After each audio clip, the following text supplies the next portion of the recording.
오늘 창세기 강의 44번째 시간입니다. 계속해서 지난주부터 계속 이어지는 그 스토리를 말씀을 드리면 아브라함이 318명의 집에서 훈련시킨 사병으로 4대 강국을 무찌른 엄청난 일이 있었죠. 그 일 후에 여호와의 말씀이 아브라함에 임하셔서 이렇게 아브라함을 부르십니다. 부르시면서 나는 너의 방패요 나는 너의 지극히 큰 상급이라. 우리 복습을 한번 해보면 방패란 뜻은 뭐냐? 이번에 네가 엄청난 전쟁의 승리를 거뒀는데 이번 승리는 내가 한 거다. 내가 너의 방패다. 그리고 앞으로도 있을 모든 일에서 내가 너를 지켜줄 것이다. 그래서 내가 너의 방패다.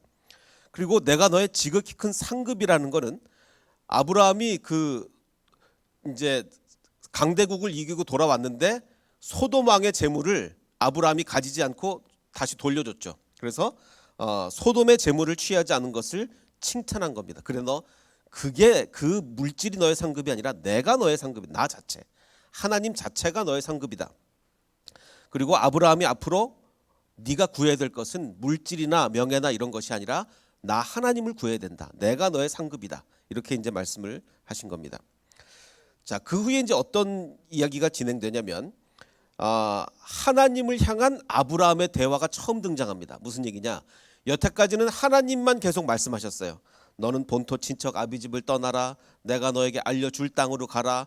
계속 하나님만 말씀하셨는데 처음으로 아브라함이 하나님을 향하여 뭐라고 얘기를 합니다. 그게 이제 처음 나오는데 방금 얘기한 것처럼 나는 너의 방패요 너의 지극히 큰 상급이라라고 말씀하시자 그러자 이제 아브라함이 드디어 하나님을 향해서 처음 입을 엽니다.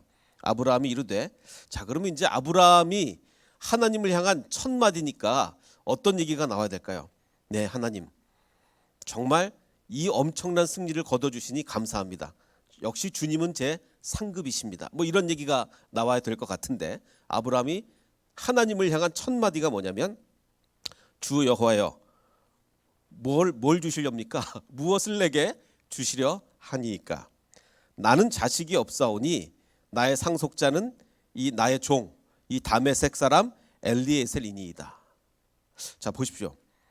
내가 너의 큰 상급이다. 다른 거 말할 필요 없다. 내가 너의 큰 상급이라고 말씀하셨는데 거기에 대한 답변으로 처음으로 아브라함이 하나님께 처음으로 얘기하는 건데 뭘 주시렵니까?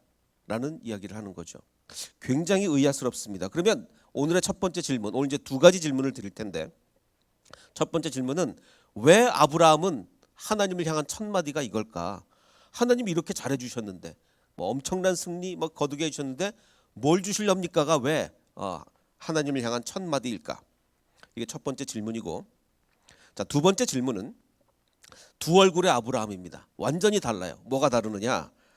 자, 롯을 구하기 위해서는 조카 롯을 구하기 위해서는 단 318명으로 엄청난 4대 강국을 치러 갔어요. 그래서 승리까지 아닙니다. 그래서 정말 용감한 이런 아브라함인가 하면 완전히 반대되는 모습. 어떤 모습입니까? 목숨을 유지하기 위해서 아내를 2번이나 다른 남자한테 넘겨버려서 2번이나. 그것도 제가 지난번에 말씀드렸듯이 첫 번째는 그렇다 치더라도 두 번째 넘겨줄 때는 그때는 애굽의 바알처럼 강국도 아니고 첫 번째는 애굽이라는 엄청난 나라의 왕 바로니까 얼마나 무섭습니까? 첫 번째는 그렇다 쳐요. 그리고 그때는 사례도 젊었죠. 근데 두 번째는 사례가 89세일 때 아무 위협도 없는데 괜히 자기 아내를 다른 남자에게 넘겨주지 않습니다. 이 정도로 겁이 많아요. 이 정도로 비겁합니다. 자, 그러면 첫 번째는 정말 이건 이순신 용기의 조상, 믿음의 조상뿐만 아니라 이건 용기의 조상이다. 어떻게 318명으로 4대 강국을 쳐들어가냐? 이 첫 번째 아브라함은 용기의 조상이고 완전히 다른 아브라함의 두 얼굴. 두 번째는 이거는 겁쟁이의 조상이다. 어떻게 이렇게 겁이 많냐? 89사의 사례를 누가 데리고 간다고 속여서 그걸 넘겨주냐? 이건 겁이 많아도 이렇게 많을 수가 없다. 이 두 얼굴을 가지고 있는 거죠. 그럼 오늘 이 두 번째 질문은 아브라함은 왜 이렇게 두 얼굴을 가졌는가입니다. 자, 그럼 두 번째 얘기부터 살짝 먼저 좀 해보면 그러면 이렇게 사례를 계속 두 번째는 정말 아무 위험도 없는데 정말 어느 누구도 아브라함을 위협하지 않는데 그런데도 사례를 넘겨준 것은 혹시 사라와 관계에 좀 문제가 있었나라고 이제 의심을 하는 분도 사실은 실제로 있어요. 그래서 아브라함이 사라를 별로 그렇게 뭐 사랑하지 않아서 계속 뭐 이 핑계 저 핑계 삼아서 내준 게 아니냐고 저기 추측하는 분도 있긴 하지만 사실 이건 뭐 성경에서 근거를 찾을 수가 없습니다. 이건 아닌 것 같고, 두 번째는 제가 그때도 잠깐 말씀을 드렸는데 여자에 대한 인식 문제일 가능성은 대단히 많습니다. 여자에 대한 여자를 이렇게 여자 자체를 귀중하게 여기지 않았기 때문에 조카를 위해서는 목숨을 걸어도 조카 롯을 위해서는 목숨을 걸어도 아내를 위해서 내가 목숨을 건다 이거는 아니다. 지금하고 굉장히 다르죠. 지금하고 굉장히 다릅니다. 이 뉴스를 보셨는지 모르겠습니다. 이게 코로나가 이제 끝나가면서 미국에서 이제 디즈니 월드인지 랜드인지를 하여간 뭐 지금 재개장을 하면서 그 놀이기구를 다시 이제 보완해서 재개장을 하는데 이런 뉴스가 났어요. 백설공주를 이제 잠자는 백설공주를 깨우려면 어떻게 해야 됩니까? 가서 키스를 해야 되죠. 이제 왕자가 가서 키스를 해야 되는데 잠든 백설공주의 키스하는 게 문제 있다. 그래서 논란이 됐다는 겁니다. 왜냐하면 백설공주의 동의를 얻지 않았다는 거예요. 옛날 같으면 누가 이런 지적을 합니까? 당연히 왕자가 가서 백설공주한테 키스를 하면 백설공주가 깨어나고 이러는 건데 요즘 원래 이제 원체 이 성인지 감수성 뭐 이런 게 문제가 되다 보니까 아니 백설공주가 동의도 안 했는데 키스를 하면 어떡하냐라고 해서 이 평론가들은 이렇게 얘기합니다. 백설공주의 동의 없이 하는 왕자의 키스는 비록 공주가 잠들어 있는 동안이라 하더라도 진정한 사람과는 거리가 멀다고 지적해서 이 놀이기구를 수정할 것을 계속 요구를 하고 이렇게 한다. 야 정말 세상이 이렇게 달라졌구나. 근데 이제 문제는 뭐냐면 아니 그러면 키스를 내가 백설공주가 동의를 하려면 깨어나야 동의가 되는데 깨어나기 위해서는 키스를 해야 된다는 얘기죠. 그럼 어떻게 됩니까? 동의가 없으니 키스할 수 없고 또 이렇게 무한 반복되는 뭐 이런 일이 이제 벌어지고 마는데 이게 계속 인권에 대한 이야기잖아요. 여자의 인권. 왜 잠들어 있으면 아무나 와서 키스를 하면 깨어나야 되는 거냐? 근데 인권에 대해서 얘기하면 뭐 잠깐 뭐 딴 얘기지만 동의를 할 수 없는 상태이므로 영원히 잠드는 게 백설공주의 인권이냐 아니면 뭐 일단 키스를 받고 깨어나는 게 인권이냐는 우리가 좀 생각해 볼 필요가 있습니다. 제가 이 말씀을 좀 드리는 이유는 그거예요. 지금 옛날에는 이 백설공주의 이야기가 처음 만들어질 당시만 해도 동의 없이 뭐 왕자가 가서 공주한테 키스해서 깨나는 거를 문제 삼는다는 거는 아마 어느 누구도 생각을 안 했을 거예요. 어느 누가 그거 동의 안 받고 하면 되냐? 아무도 그렇게 생각을 안 했을 거란 얘기죠. 근데 지금은 어떻습니까? 많은 평론가들이나 신문에서도 이거 좀 문제 있다. 동의받지 않고 하면 되느냐? 세상이 그만큼 많이 달라진 겁니다. 그러니까 지금 아브라함이 살았던 당시에는 조금만 위협이 있어도 그냥 아내는 내주는 뭐 그런 사회가 아니었는가라고 이제 우리가 생각을 하게 되는 거죠. 그래서 아브라함의 두 얼굴은 당시의 여성에 대한 인식도 분명히 여러 가지 이유 중 하나였을 겁니다. 롯을 위해서는 목숨을 걸어도 아내를 위해서는 절대로 목숨을 걸지 않는 그런 이제 여러 가지 이유 중에 하나였을 텐데 이게 핵심은 아니었던 거. 핵심은 좀 다른 데 있다고 봅니다. 핵심은 어디에 있느냐? 물론 당연하게 아내를 포기한 것은 생존에 대한 두려움 때문에 그래요. 애굽 땅에 가서 야 사람들이 나를 죽이고 내 아내를 뺏어갈지도 모른다. 그럴 바에 차라리 아내를 그냥 줘버리자. 그러니까 생존에 대한 두려움으로 그랬을 겁니다. 생존에 대한 두려움으로. 자, 근데 그러면 대조되는 현상. 왜 그러면 롯을 구하기 위해서 엄청난 모험을 감행해 318명으로 4대 강국을 쳐들어갈 수 있느냐? 사실 318명으로 강대국과 전쟁한 것도 사실은 생존에 대한 두려움 때문이에요. 이게 무슨 얘기냐? 4대 강국이 쳐들어온 이유가 4대 강국이 쳐들어와서 제가 그때 읽어들었죠. 오는 길에 막 여기저기를 다 칩니다. 사방을 다 쳐요. 그리고 소돔과 고모라 뭐 모든 거 다 쑥대밭을 만들어 버립니다. 그리고 나서 한 일이 뭐냐면 니네가 예전처럼 조공을 다시 바쳐라. 니네 지금 그동안 기근 때문에 조공을 안 바친 것 같은데 다시 조공을 바쳐라 하고 이제 돌아갔단 말이에요. 그러면 가나안의 모든 사람들에게 아주 극한의 조공을 바치라고 했겠죠. 우리가 너희들이 조공을 안 바쳐서 여기까지 쳐들어왔으니 이제 갈 텐데 다시 조공을 아주 많이 엄청난 조공을 바치라 하고 돌아갔을 겁니다. 그러면은 그 영향이 지금 아브라함도 지금 이 4대 강국에 뭘 바쳐야 되는 거예요. 가나안 모든 지역에 다 해당되는 거기 때문에. 그러면 아브라함이 입장에서 내가 지금 이 식구를 다 먹여 살려야 되는데 이만한 조공을 가지고 내가 먹여 살릴 수 있나? 생존의 위협까지 가는 거예요. 생존의 위협. 자, 그래서 아마도 318명을 가지고 단순히 롯만 구하러 간 게 아니라 내가 여기서 지면 계속 안 그래도 기근 때문에 먹고 살기 힘든 이 지역에서 조공 바치고 도저히 우린 살아갈 길이 없다. 어떻게든 싸워라도 보자 하고 싸웠을 가능성이 대단히 많은 거죠. 자, 그렇지만 여기서 또 한 가지 문제는 있어요. 겁 많은 아브라함이 전쟁하기에는 너무 전력 차이가 나지 않느냐. 지금 아브라함이 한 가지 분명한 사실은 뭐냐면 굉장히 겁쟁이라는 건 분명한 사실이에요. 아내를 두 번째 팔 때 그 상황을 보면 아브라함이 겁이 많아도 일반적인 거 많은 게 아니라 특별하게 겁이 많은 사람이라는 사실은 분명합니다. 그러면 아무리 이거 조공 바치고 먹고 살 수가 없다. 아무리 그래도 아브라함이 이 전쟁을 벌이기에는 너무 전력 차이가 많이 나지 않느냐. 그 생각이 듭니다. 자, 요걸 좀 설명을 드릴 텐데. 자, 지난주에 말씀드렸지만 아브라함이 제사장 멜기세덱을 만나서 11조를 드릴 때 그때 아브라함의 심리 상태가 어땠습니까? 내가 318명으로 엄청난 대군을 무찔렀던 막 의기양양하고 이게 아니었다는 거죠. 이게 아니라 하나님이 딱 그때 나타나서 두려워하지 마. 너 지금 두려워하고 있구나. 너 지금 멜기세덱을 만날 때도 그렇고 지금도 그렇고 너 지금 두려워하고 있구나. 두려워하지 말라라고 말씀하셨어요. 근데 어떻게 나타나셔서 환상 중에 나타나셔서 두려워하지 말라 그랬던 거죠. 자, 그러면 여기 15장 1절에 왜 그전에 여러 번 나타나셨는데 왜 이번에는 환상 중에 나타나셨더라고 이번에는 이렇게 얘기를 했을까요? 아마도 그전에는 환상 중이 아니었으니까. 그전에는 직접 나타나셨는데 이번에는 환상 중에 나타나셨으니까 환상 중에 나타났다라고 얘기를 하셨겠죠. 자, 그러면 직접 나타날 때도 두려워하지 말라는 얘기를 안 하셨는데 사실 그렇잖아요. 우리가 신을 만날 때 직접 만날 때가 두렵겠습니까? 환상 중에 만날 때가 두렵겠습니까? 직접 만날 때 두렵죠. 신을. 환상 중에야 뭐 환상인데 직접 만나면 얼마나 두렵겠어요. 근데 직접 만날 때도 두려워하지 말라고 안 그러셨는데 왜 환상 중인데 왜 두려워 말라고 왜 그러셨을까?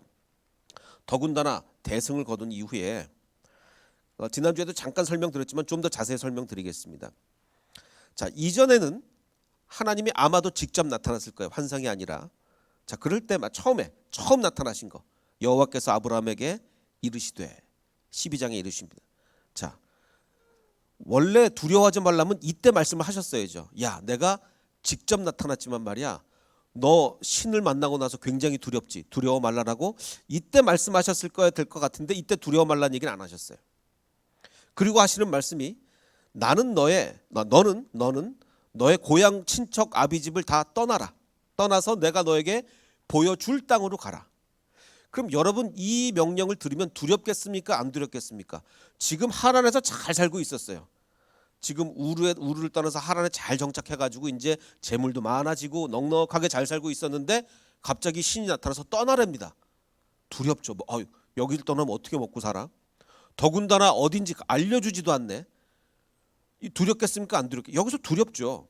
그럼 당연히 두려운데 너는 떠나야 하고 목적지도 알려주지 않았지만 그래도 내가 함께 할 테니까 너 두려워하지 말라는 얘기를 안 하셨어요. 두려워 말라는 얘기 이때도 안 하셨습니다. 굉장히 두려웠을 것 같은데. 자, 그 다음에 그래서 아브라함이 어딘지도 모르고 가다가 가나안 땅에 이르렀어요. 그래서 세겜 땅에 이르니까 거기 보니까 가나안 사람이 살고 있어요. 자, 그러면 하나님이 이제 그때 다시 나타나셔서 이 땅이다. 이 땅을 내가 너한테 주겠다. 그럼 두렵겠죠. 왜? 빈 땅이면 괜찮은데 가나안 사람이 살고 있거든요. 그럼 저 사람들을 몰아내고 뭐 이렇게 살아야 되는데 뭐 해야 되는데 얼마나 두렵겠어요. 빈 땅이라면 몰라도 굉장히 두려울 거예요. 자, 그런데 하나님이 가나안 사람들이 살고 있지만 두려워하지 말라라는 얘기를 안 하셨어요. 계속 두려워할 만한 상황인데 오히려 여태까지는 두려워하라는 얘기 하지 말라는 얘기를 안 하셨단 말이에요. 왜 그랬느냐? 정리해 보면 하나님이 직접 나타났죠. 잘 살던 곳을 떠나야죠. 어딘지도 모르고 떠나야죠. 가나안 사람들과의 분쟁이 예상되죠. 전쟁까지 해야 될지도 모르죠. 굉장히 두려운 상황이었는데 왜 두려워하지 말라는 얘기를 안 했냐. 실제로 아브라함이 많이 두려워하지 않았던 것 같아요. 왜냐? 하나님이 아브라함에게 자녀의 축복을 주신다 그랬거든요. 아브라함은 그 당시에 나이가 많을 때까지 자녀가 없었어요. 이거는 고대 사회에서는 공포요 두려움입니다. 왜? 요즘이야 뭐 연금 받으시면 되잖아요. 연금 받고 뭐 연금 저축 뭐 그래서 뭐 노후 보장을 자녀가 없어도 뭐 얼마든지 다 해놓고 잘 살 수가 있어요. 요즘은 자녀가 없어도 뭐 보험 들고 뭐 저축하고 하면. 그런데 노후 복지가 전혀 없던 고대, 그리고 노동력이 곧 경제력이던 시대에 자녀가 없다는 얘기는 늙어서 어떻게 할 겁니까? 그때는 공포가 오는 거예요. 늙어서 생존의 어떤 위협을 느끼게 되는 거죠. 자, 그래서 지금 아브라함은 자녀가 없어서 계속 공포심을 느끼고 있는데 하나님이 나타나서 해주신 말씀이 뭐예요? 내가 너로 큰 민족을 이루겠다. 자, 그러면 앞에 있었던 여러 가지 두려워할 만한 정황들, 신이 나타났죠, 뭐 떠나라 그러죠, 가나안 사람들 어떻게 몰아내고 살지, 이게 압도하는 거예요. 압도. 이 자녀의 축복이, 내가 너를 이제 자녀 축복 주겠다라는 이 자녀의 축복이 앞에 있었던 이 두려움들을 압도하는 겁니다. 그래서 아마 아브라함은 큰 두려움 느끼지 않았을 거예요. 그러니까 하나님도 너 두려워하지 말라는 얘기를 안 하셨죠. 근데 이제 얘기가 달라집니다. 어떻게 달라지느냐? 그러나 이제부터 발생하는 정말 두려워야 될 만한 상황들이 벌어져요. 첫 번째, 하나님이 이제 그래 여기가 네 땅이다, 여기가 네 땅이다라고 이제 얘기를 해주셨는데, 근데 문제는 가나안 사람이 살고 있는 것까진 그래도 견딜만 했는데 가나안 사람의 위협보다 더 두려운 기근. 말씀드렸듯이 옛날에는 수돗물 아무리 가물러도 수돗물 틀면 수도 나오는 시대가 아니라 그랬죠. 굶어 죽어야 되는 시대예요. 기근이 오면. 더군다나 그 전부터 살고 있던 기존의 가나안 사람들보다 새로 이주해서 온 사람은 아직 터가 안 닦였기 때문에 기근이 오면 더 공포스럽습니다. 그 땅에서 몇 대째 살고 있던 가나안 사람들은 기근이 오면 그래도 어떻게 좀 먹고 살 길이 있는데, 이주민들은 기근이 오면 죽어야 돼요. 그러니까 정말 큰 공포가 오는 겁니다. 그래서 할 수 없이 애굽으로 갔더니 거기에는 가니까 또 이제 아내 때문에 목숨의 위험을 당할 것 같아요. 아내를 뺏어가면서 나를 죽일 것 같아요. 목숨을 잃을 두려움이 오는 겁니다. 근데 또 어떻게 하나님이 또 축복해 주셔서 이제 다시 잘 해결돼서 가나안 땅으로 돌아왔는데, 왔더니 이때는 메소포타미아에서 4대 강국이 막 쳐들어와요. 막 여기저기를 다 쳐부수면서 막 소돔과 고모라까지 쑥대밭으로 만들어 버립니다. 그래서 할 수 없이 정말 그 쥐가 고양이한테 달려들듯이, 나 죽기 살기로 안 그러면 이제 내가 죽을 것 같으니까 4대 강국을 일단 쳐보기라도 하자. 강대국을 대승을 거두긴 했는데 일단은 롯을 데리고 왔는데 아무리 생각해도 보복으로 올 것 같은 거예요. 너무너무 두려운 거예요. 자, 두려워할 상황이 연속되는데 여기서 더 큰 문제가 있습니다. 더 큰 문제가. 여태까지는 그래도 하나님이 약속하셨으니까 너의 민족을 너로 큰 민족을 이루겠다, 자녀를 주겠다, 약속 믿고 여태까지는 버텼어요. 근데 문제는 뭐가 더 큰 문제냐면 약속받았던 자녀의 축복이 감감무소식이라는 거예요. 감감무소식. 그럼 여태까지는 약속 믿고 버텼는데 약속은 이루어지지도 않으면서 두려운 상황만 계속 일어나요. 가뭄, 그 다음에 애굽에 갔더니 목숨의 두려움, 메소포타미아 쳐들어오고. 약속이라도 이루어지고 이러면 견디죠.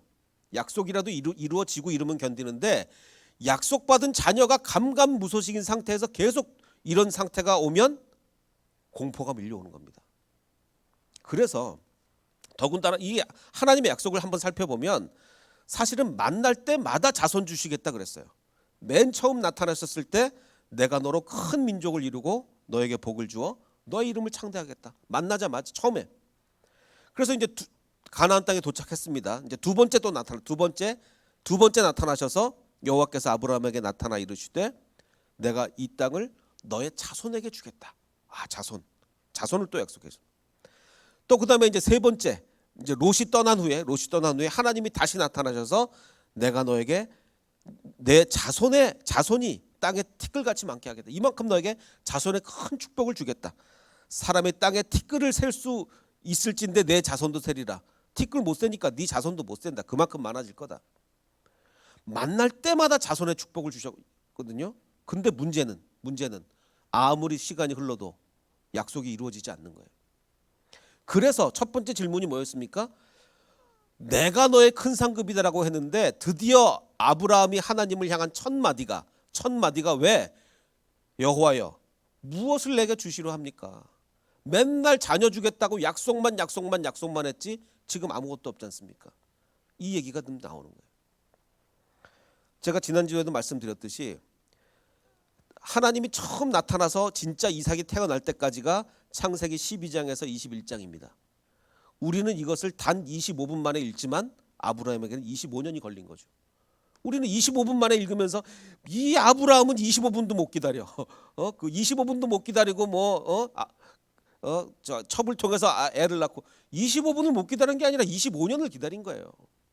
혹시 여러분 하나님의 약속을 25년 기다려 보신 적 있습니까? 25년? 보통 일이 아닙니다. 보통 일이 아니에요.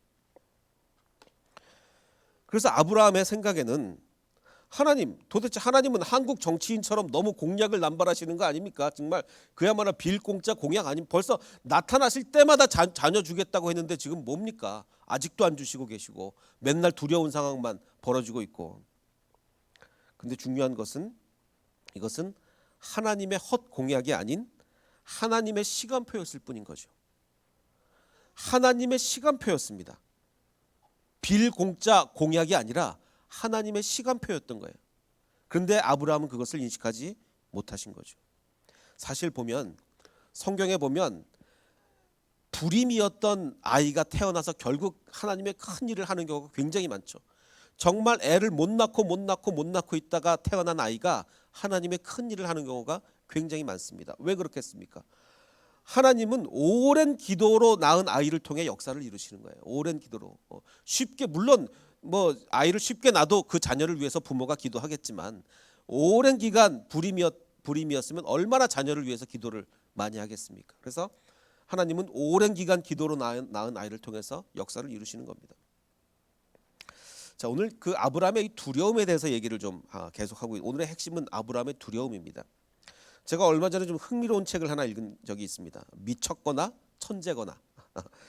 이 체살의 롬브로조라는 저는 이 그 표지 디자인도 굉장히 산뜻하고 제목도 좀 특이하고 해서 굉장히 좀 새로운 이론일 걸로 생각을 하고 이 책을 읽기 시작했는데 알고 보니까 이분이 1800년대 분이에요. 그러니까 이 책이 출판된 게 1888년에 출판이 됐답니다. 엄청나게 오래된 책인데 그래서 이제 지금의 이론하고는 너무 안 맞는 부분이 많아요. 이분의 주장은 바로 이겁니다. 미쳤거나 천재거나가 뭐냐면 이 천재들은 이 정신적으로 어려움을 겪은 사람이 굉장히 많은데 이 종이 한 장 차이다. 이게 약간 이쪽으로 가면 완전히 그냥 정신적인 어려움만 겪는 사람이 되는 거고 이쪽으로 가면 정신적 어려움을 극복을 하고 천재가 되는 거예요. 왜냐하면 천재라는 사람은 일반적으로 생각하는 사람들이 아닌데 반드시 정신적 어려움을 겪는 경우가 굉장히 많다. 그래서 뉴턴 우리가 아는 대부분의 천재가 이건 예일 뿐이고 거의 대부분의 천재가 다 여기 망라가 돼요.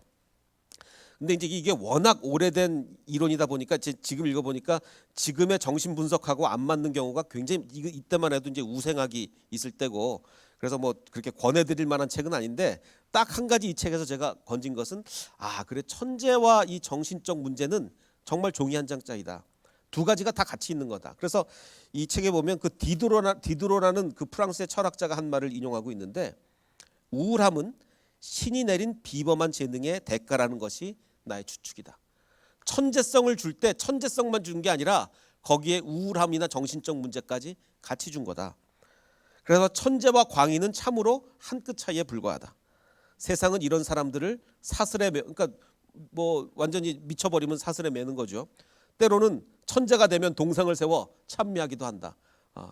정말 맞는 것 같아요. 제가 여태까지 경험한 여러 명의 천재들 중에서도 굉장히 정신적 어려움을 겪는 사람이 많았거든요. 그리고 우리가 잘 아는 장자크 루소도 이런 말을 했습니다. 그는 이 장자크 루소는 뭐 천재 중에 천재죠. 의학 책을 읽으면서 이 정신적으로 얼마나 불안해했냐면 새로운 질병이 소개될 때마다 자기가 그 병에 걸렸다고 생각하는 거예요. 뭐 간염 얘기가 나와, 내가 간염 걸렸다. 뭐 위염 얘기가 나오면 나 위염 걸렸다 이러는 거예요. 그는 자신이 아직까지 살아 있다는 사실에 놀랐습니다. 그러면서 이렇게 그런 얘기합니다. 불안과 분노에 먹혀서 10년을 정신 착란과 싸워야 했다. 그는 현실과 환각을 구별하지 못하기도 하고, 그러니까 이 천재와 이 정신 문제는 뗄래야 뗄 수 없는 관계가 있다는 게 이 책의 주장이고, 뭐 그 책의 다른 주장은 제가 못 받아들이겠는데 이건 좀 분명한 것 같아요. 자, 제가 아까 아브라함은 정말 두려움이 많은 사람이었다고 했습니다. 아니 어떻게 89세의 아내를 아무런 위험도 없는데 나 무섭다 그러고 팔 수가 있겠습니까? 이건 아브라함은 그냥 두려움이 많은 사람이 아니라 특별히 두려움이 많았던 사람이에요. 우리 중에 아마 어느 누구보다도 두려움이 많았던 사람일 것입니다. 누구와 반대입니까? 이순신 장군과 반대인 거예요. 우리 이순신 장군을 보면요, 뭐 수백 척의 외적을 정말 신에게는 신에게는 뭐죠? 12척의 배가 있습니다. 남아 있습니다. 그러면서 막 쳐들어가는 거 아니에요. 이건 아브라함에게는 상상할 수가 없는 일입니다. 만일 아브라함이 이순신처럼 용감한 사람이었다면 믿음의 조상이 되지 못했을 가능성이 굉장히 큽니다. 왜? 저는 아브라함은 믿음의 천재잖아요. 믿음의 조상. 믿음의 천재였던 이유는 두려움이 많았던 사람이었기에 믿음의 천재가 될 수 있었다고 저는 생각을 합니다. 우리가 언제 하나님 붙잡죠? 무서울 때, 두려울 때, 우리가 아무것도 할 수 없을 때, 그때 하나님 붙잡는 거예요. 아브라함이 정말 이순신이었다면 그 4대 강국이 쳐들어오건 말건 나는 눈 하나 깜짝 안 해, 이런 사람이었다면 믿음의 천재가 못 됐을 거예요. 너무너무 겁쟁이였기 때문에 정말 결사적으로 하나님 붙잡았고, 그래서 아마도 믿음의 천재가 되지 않았는가 그런 생각이 듭니다.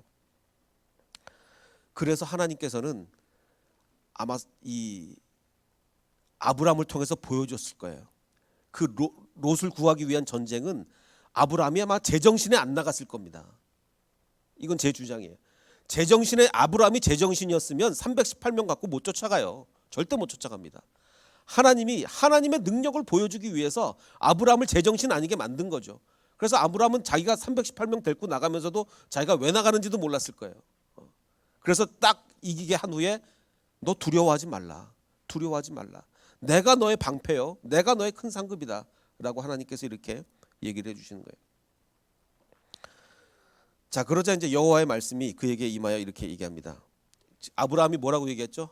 하나님, 지금 나한테 뭐 주시렵니까? 나 지금 자녀가 없어요. 이 엘리에셀, 내 종, 내가 자녀가 없으니까 이 종이 이제 내 뒤를 이을 겁니다. 라고 얘기하자 하나님이 그에게 임하여 이르시되, 그 사람이 네 상속자가 아니다. 엘리에셀이 아니고 네 몸에서 날 자가, 그 종은 네 몸에서 나지 않았으니까 네 몸에서 날 자가 네 상속자가 되리라 하시고, 그를 이끌고 밖으로 나가서 너 별을 한번 세봐라. 네 자손이 이렇게 많을 거다. 근데 이제 여기서 의문은, 하나님이 분명히 환상 중에 나타나셨다 그랬는데 환상 중인데 어떻게 밖으로 끌고 나가셨는가가 이제 의문이 들 수가 있죠. 그건 이제 다음 주에 좀 말씀을 드리도록 하겠습니다. 어쨌든 이제 하나님이 끌고 나가셔서 별을 세봐라 이렇게 얘기를 하신 거예요. 자, 그래서 중요한 게 뭐냐면, 이 겁쟁이 아브라함이 어쩌면 자기의 그렇게 겁쟁이 마음 때문에 그랬는지 모르지만 여호와를 믿어요. 너무 겁이 많은 사람이라 정말 주님밖에 믿을 수 없는 거예요. 여호와를 믿으니 여호와께서 이를 그의 의로 여기셨다라고 이야기를 합니다. 의로 여기셨다. 자, 여기서 중요한 게, 자, 의로 여겼다가 뭡니까? 여겼다.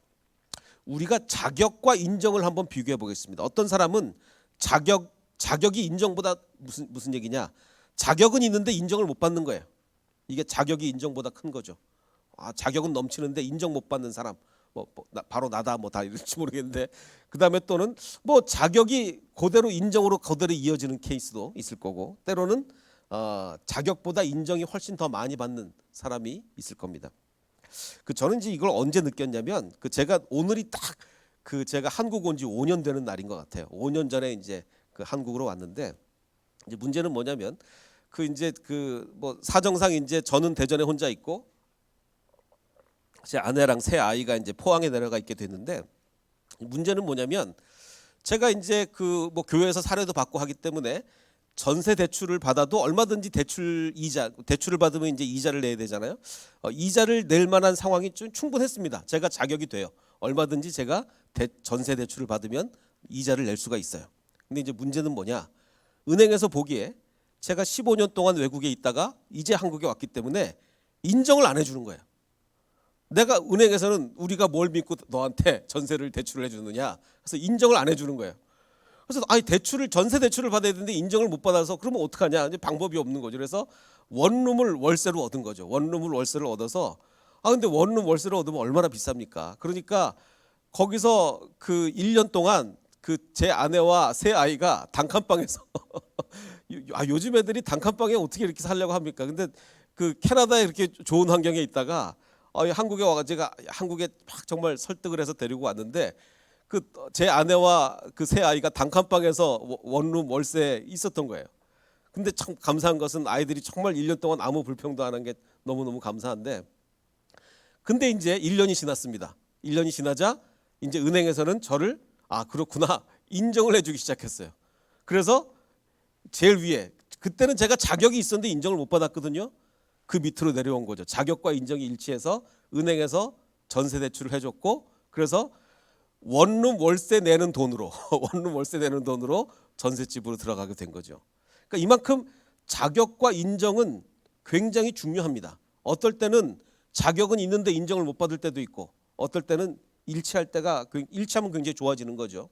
자, 근데 제가 이 말씀을 드리는 이유는 아브라함이 하나님을 믿으니 하나님께서 이것을 의로 여기셨다라는 얘기는 자격과 인정이 어떻게 되는 겁니까?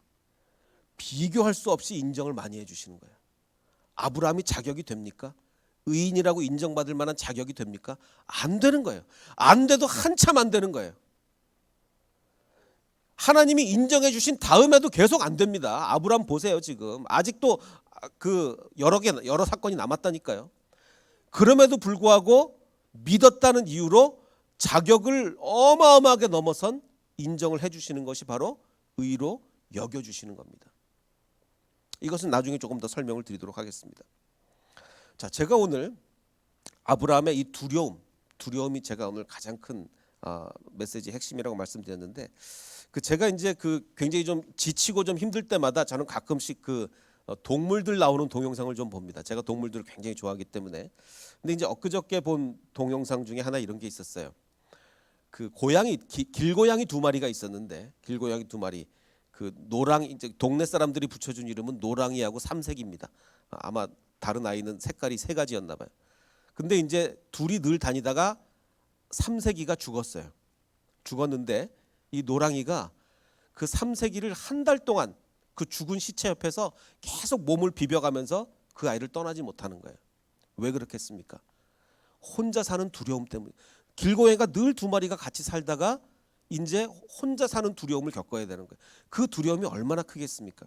먼저 잠깐 동영상을 보고 이야기를 하겠습니다.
이 아이는 결국 나중에 어떤 아주머니에게 입양이 됩니다. 자, 그런데 제가 오늘 이 영상을 보여드린 이유는 그렇습니다. 이 고양이는 왜 이렇게 죽은 시체 옆에서 한 달이나 계속 몸을 부비면서 있을까요? 혼자 살기에 너무 두려워서 그런 거죠. 너무 두려워서. 그런데 이제 결국은 그 마음이 이 아이의 아픈 마음이 다른 사람들의 마음을 감동시켰고 결국은 입양까지 가게 된 거죠. 만약에 이 노랑이가 정말 두려움 없이 혼자서 꿋꿋이 길거리 생활을 했다면 입양되지 않았을 거예요. 정말 이 아이의 두려운 마음, 혼자 살기 두려운 마음이 정말 사람들의 마음을 움직였고 입양까지 가게 된 거죠. 아브라함도 역시 굉장히 두려움이 많았던 사람입니다. 아마 우리 중에 있는 어느 누구보다도 아브라함은 두려움이 많았을 거예요. 온갖 두려움에 쌓였던 그에게 그는 결국 어쩌보면 그 두려움만큼이나 강한 신앙을, 두려움만큼이나 강한 신앙을 그는 가지게 되었고 하나님께서는 그의 믿음을 보시고 자격을 초월한 인정을 해주시게 된 거죠. 그래서 오늘의 말씀, 아브라함이 여호와를 믿으니 여호와께서 이를 그의 의로 여기셨다. 맞습니다. 우리 삶에는 참 두려움이 많습니다. 정말 이 코로나가 오고 나니까 더 많이 경험하게 되는 것 같아요. 정말 내가 운영하는 업체가 하루아침에 다 망해버리면 어떡하지? 정말 내가 다니는 회사가 하루아침에 문제가 생기면 어떡하지? 우리 건강에 하루아침에 문제가 생기면 어떡하지? 내 자녀들 어떡하지? 굉장히 우리 삶은 두려움이 너무나 많아요. 근데 어떻게 보면 그 두려움 때문에 우리가 주님을 믿을 수가 있는 겁니다. 그 두려움 때문에.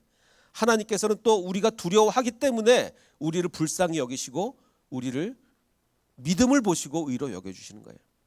그래서 오늘 우리는 주님이 우리와 함께 하시기 때문에 우리는 두려워할 필요가 없고 걱정할 필요도 없다.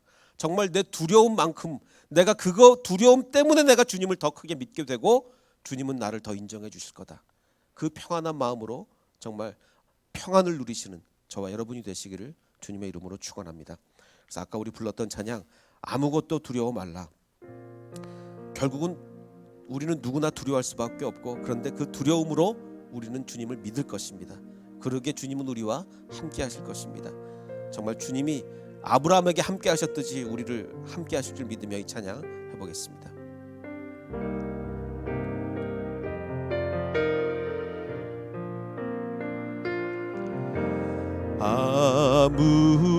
아무것도 두려워 말라. 주 나의 하나님이 지켜주시네. 놀라지 마라. 겁내지 마라. 주님 나를 지켜주시네. 아무것도 두려워 말라. 아무것도 두려워 말라. 주 나의 하나님이 지켜주시네. 놀라지 마라. 겁내지 마라. 주님 나를 지켜주시네. 내 맘이 힘에 겨워 지칠지라도 주님 나를 지켜주시네. 세상의 험한 풍파 몰아칠 때도 주님 나를 지켜주시네. 주님은 나의 산성, 주님은 나의 요새, 주님은 나의 소망, 나의 힘이 되신 여호와. 우리 잠시 기도하게 될 때 아버지 하나님 그렇습니다. 대승을 거둔 후에도 두려워하던 아브라함, 정말 불안과 두려움 끝에 어쩔 줄 모르던 아브라함에게 주님은 나타나셔서 두려워하지 말라고 말씀하셨습니다. 아버지 하나님 그렇습니다. 우리가 너무나 두려운 존재입니다. 너무나 약한 존재입니다. 그러나 주님이 계시기에 우리는 두려워하지 않을 수 있고, 우리의 믿음을 보고 우리를 인정해 주시기에 우리는 두려워하지 않을 수 있습니다. 아버지 하나님, 내 삶에 참으로 두려운 상황 많이 있지만 주님만 붙잡고 나가겠습니다. 우리와 함께 해 주시옵소서. 우리 함께 기도하겠습니다. 아버지 하나님, 그렇습니다. 아브라함은 너무나 불안 가운데 있었습니다. 아브라함은 참으로 겁이 많았습니다. 얼마나 겁이 많았는지 모르겠습니다. 그러나 그 아브라함에게 주님은 나타나셔서 두려워하지 말라고 말씀하셨습니다. 아브라함은 정말 그 두려움만큼이나 큰 믿음, 아니 두려움보다 더 큰 믿음을 갖게 되었습니다. 아버지 하나님, 우리 마음속에도 내가 두려운 만큼, 아니 나의 두려움보다 더 큰 믿음을 가지게 하시고, 그 믿음으로 두려움을 이길 수 있는, 믿음으로 승리할 수 있는 우리가 될 수 있도록 축복하여 주시옵소서. 아버지 하나님께서는 아브라함을 인정해 주셨습니다. 그의 믿음을 보시고 그를 의롭다고 인정해 주셨습니다. 아버지 하나님, 우리의 삶도 인정받는 삶이 되길 원합니다. 내 삶의 가치보다, 정말 나의 상태보다 더 큰 인정을 주님께서 해주시니 감사합니다. 아버지 하나님, 인정받는 삶으로, 주님께 인정받는 삶으로 나가길 원하니 우리와 함께하여 주시옵소서. 우리 햇세대의 모든 가족의 주님 축복하시길 원합니다. 우리 함께 일어나 고백하며 찬양합니다. 아버지 하나님, 내가 두려웠습니다. 아버지 하나님, 그러나 두려웠기에 주님을 믿었습니다. 이제 주님 나를 인정해 주시고, 주님께서 아브라함을 만나 두려워하지 말라고 말씀하신 것처럼 나도 두려움을 극복하고 믿음으로 살아가게 하여 주시옵소서. 고백하며 찬양하겠습니다.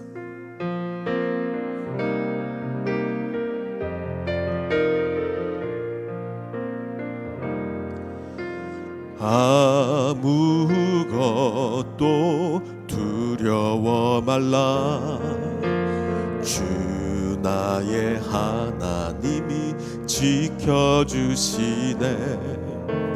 놀라지 마라, 겁내지 마라.